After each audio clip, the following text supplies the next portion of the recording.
तो जब्बार साहब, जाहिर है कि बार बार ये बात की जाती है कि पीआईए के मुलाजमीन की तादाद बहुत ज़्यादा है, हज़ारों में, शायद दुनिया के दीगर ममालिक में एयरलाइंस में इतनी बड़ी तादाद नहीं होती, लेकिन इसमें जो लोग इस वक्त स्टाफ के तौर पर मौजूद हैं उनका तो नहीं कसूर। जिन लोगों ने इनको अपने अपने अदवार में भर्ती किया या फिर फ्लीट का साइज़ जिस वजह से भी कम होता गया, तो इनकी तादाद तो वही रही लेकिन फ्लीट का साइज़ कम होता गया, तो उसमें इस स्टाफ का क्या कसूर है? ज़ाहिर है इनके रिजर्वेशन भी अपनी जगह पर बिल्कुल दुरुस्त हैं। अब पाकिस्तान का सबसे बड़ा प्रॉब्लम ये होता है कि जब भी आईएमएफ आती है तो आईएमएफ जो है वो अखराजात और रिसोर्सेस जो है मोबिलाइजेशन में देखती है कि बहुत बड़ा फर्क है, तो उसको प्राइवेटाइजेशन भी पार्टली एक हल नज़र आता है कि किसी तरीके से सब्सिडीज़ का इख्तिताम हो और इस किस्म की जो यूटिलिटीज़ हैं, ट्रांसपोर्टेशन है, इवन एयर ट्रांसपोर्ट, मुझे याद है स्कर्दू और दूसरे फार फ्लंग एरियाज में गवर्नमेंट सब्सिडाइज करती थी।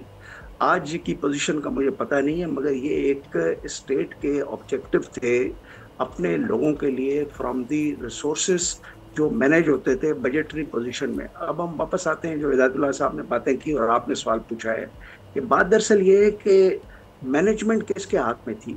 मैनेजमेंट जिनके हाथ में थी, अगर 2015 से लेकर अभी तक 500 अरब रुपए के लॉसेस हुए हैं, तो उसमें जो है मेरे अपने ख्याल में कि जो मैनेजमेंट थी, कॉन्सेप्ट मैनेजमेंट का यही होता है कि कंपनी लॉ के तहत इसमें प्राइवेटाइजेशन से पहले जब पीआईसी का एक्ट था तो उसको तब्दील किया गया था और उसको टोटल एक प्राइवेटाइजेबल या एक प्राइवेट एंटिटी के तौर पे या उस जहत में डाला गया था कि वो एक मैनेजमेंट कॉन्सेप्ट को लेकर जो है वो इसको एडमिनिस्ट्रेटर करे।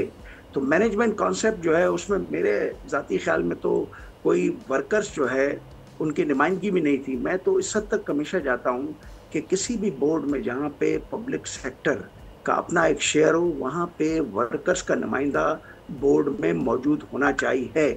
कि ये जो ब्लेम गेम चलता रहता है, अभी जो बात कर रहे हैं वो बिल्कुल मुनासिब बात कर रहे हैं कि इसमें हमारा क्या कसूर, इसमें वर्कर्स का क्या कसूर।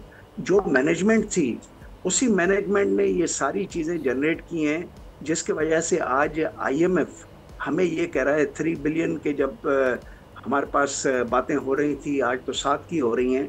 तो आईएमएफ तो हमें एक रास्ता दिखाता है कि ठीक है, आप एक डेफिसिट सिंड्रोम इकोनॉमी है, आप उस डेफिसिट सिंड्रोम इकोनॉमी में दो चीज़ों को कम करें जी। एक तो आप बेचें, उस पैसों को ले आए, अपने डेफिसिट को थोड़ा सा पार्टली ऑफसेट करें, और दूसरा रिकरिंग लॉसेस से बचें। ठीक है। ये जो रिकरिंग लॉसेस के आप अक्सर सुनते रहते हैं बड़े बड़े मेरा ख्याल है फिगर्स, तो सवाल ये पैदा होता है कि इस रिकरिंग लॉसेस को लाने में आखिर कौन लोग थे।